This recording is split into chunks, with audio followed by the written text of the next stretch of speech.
أعوذ بالله من الشيطان الرجيم. بسم الله الرحمن الرحيم.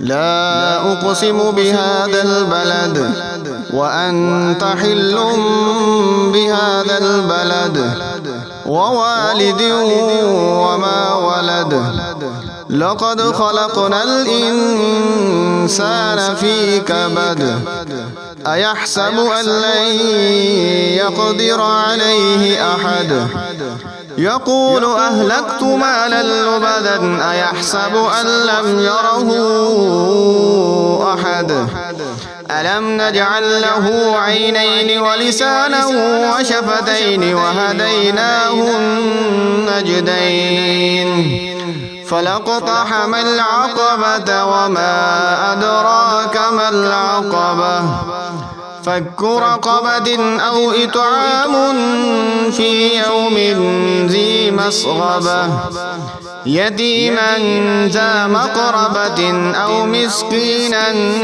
ذا متربة ثم كان من الذين آمنوا وتواصوا بالصبر وتواصوا بالمرحمة أولئك أصحاب الميمنة والذين كفروا بآياتنا هم أصحاب المشأمة عليهم نار مؤصدة.